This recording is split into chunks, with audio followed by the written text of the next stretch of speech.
I truly believe that I have just watched a trailer for a film that would definitely have a $37 million opening weekend. Ladies and gentlemen, we have finally gotten a look at James Gunn's Supergirl, and I'm here to tell you, it is absolutely garbage. So you know what that means? Things are about to get a little bit spicy, baby. All here today on the 4KO.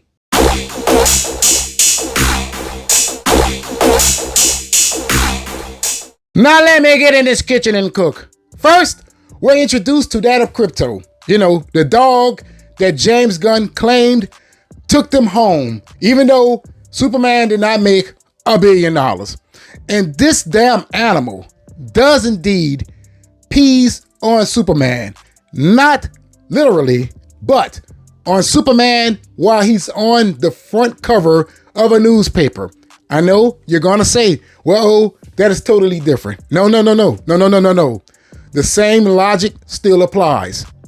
They are urinating on Superman out of all characters. Okay, who is this? R. Kelly all of a sudden? I don't know. James Gunn and his fantasies. Then we're introduced to that of Kara. Now, Kara is laying in the bed, hungover. I don't know why they chose to go this route. I understand that they're adapting Tom King's run of Woman of Tomorrow, but hey, a lot of people did not like that comic. Then she's standing at an intergalactic bus stop waiting for a bus driver. She says one quick little joke, wasn't funny at all.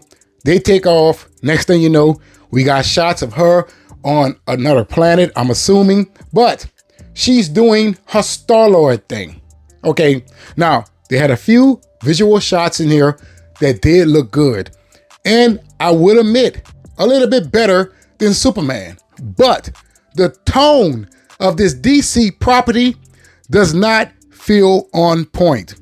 In fact, it feels totally off. Now, I told you once before that DC is for the mature. And I know you're going to say, well, what about Peacemaker? You said that was too graphic. No. Peacemaker is X-rated. That's way above R-rated. R-rated is the Penguin. That is what an R-rated project should look like in regards to that of DC. DC is not rated G. And I feel that this film is made strictly to appeal to Gen V. That's right. So, this whole time, everybody has been telling us that many companies are alienating their core fan base to appeal to other portions of fan bases. Was wrong. Now here it is. DC is doing the same thing, and they're alienating a lot of us while trying to cater to people who simply may not care. It is the same thing that happened to the Marvels. It's the same thing that happened to Thor, Love and Thunder. It's the same thing that happened to The Flash, Shazam and the Fury of the Gods, Wonder Woman, 1984, Blue Beetle. The list goes on and on. How is it that the people who are in charge of DC doesn't understand the assignment? How is it that they continue to get this wrong? That Supergirl trailer is absolutely garbage. What happened to the storytelling? Why is it that everything has to have a goddamn soundtrack? What happened to the scores? You know, something that you can find yourself immersed in. What happened there? See, I told y'all that James Gunn's direction for DC would not fit the brand. He is trying to make everything Guardians of the Galaxy. You cannot tell me that Supergirl isn't the female version of Star-Lord. Okay, she's making jokes, and not to mention, I understand that she loves to go to planets with red suns in order not to have her powers, but what is the point of a superhero film if that superhero is not going to be super? Huh?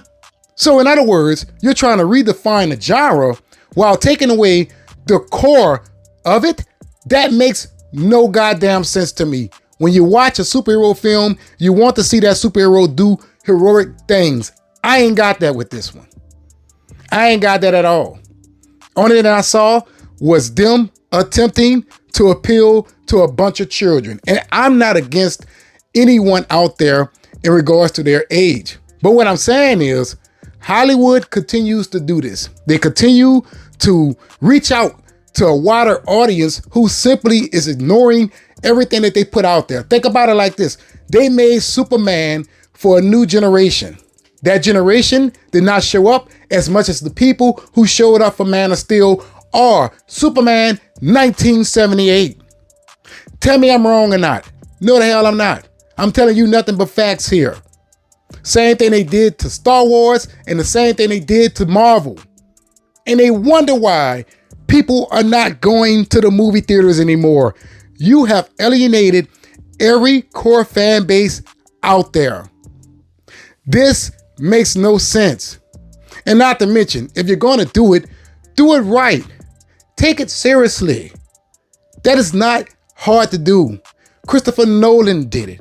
The Russo brothers did it. Zack Snyder did it. Who else I want to name who have given us a fantastic comic book film and understood the assignment? Patty Jenkins with Wonder Woman in 2017.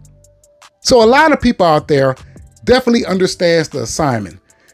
Others, they look at the superhero genre as something that you should not take seriously. They want you to laugh. They want you to joke. They want you to have fun. And that is what ruined the superhero genre in the first place. So with that being said, if you go back to it all, Guardians of the Galaxy brought all of this into the superhero movie genre. If you ask me, that franchise is the reason why all of these superhero films feels the same. I don't see nothing different from Thor, Love and Thunder, The Marvels, Guardians of the Galaxy, Shazam! Fury of the Gods, Blue Beetle. I don't see nothing different in regards to that of Supergirl. I don't see nothing trying to be epic. I don't see anything trying to actually appeal to all of us. This film will be the death of James Gunn's DC Universe.